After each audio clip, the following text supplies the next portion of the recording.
Leaders of a Port Alberni First Nation say an abandoned tire recycling plant is threatening their health and the health of their traditional territory. In the early 1990s, the provincial government of the day gave the green light to a company that wanted to set up a tire recycling facility just outside the Tseshaht First Nation's reserve.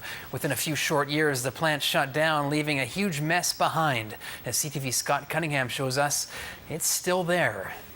It's an environmental disaster for this local area. It's an environmental disaster for the Alberni Valley. They have become part of the landscape. Thousands of tires woven into the underbrush, some hidden from sight, but an abandoned tire recycling plant outside of Port Alberni has not been overlooked. They're toxic, they're a fire hazard, they're a threat to our reserve and our people. The plant designed to recycle tires now runs the risk of polluting with them. Closed in 1992, pictures today showed the exit was quick and involved little to no cleanup. The company no longer exists, but First Nation leaders say there is a group to blame. This is provincial land.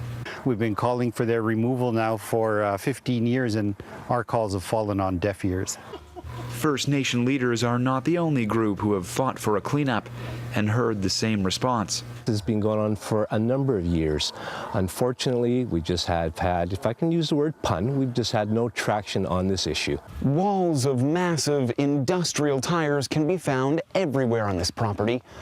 But First Nation leaders say the greatest risk here is not what we see, but what we are walking on. Forest floor has become shredded rubber, a byproduct of the plant simply tossed into the wild. Tires contain petroleum products, they contain zinc and other heavy metals. All of this eventually leaches into the soil. Nearby creeks show the tires could be affecting more than just soil. It is not acceptable. It's an environmental nightmare, and I can't believe the scale of it. In a statement given today, the Ministry of Forests, Lands and Natural Resources say testing in the past 5 years show no immediate environmental risk, and that the cost of cleaning up the provincial site would far exceed the value of the land. First Nation leaders say the cost of their people's future health is worth considering legal action. Scott Cunningham, CTV News, Port Alberni.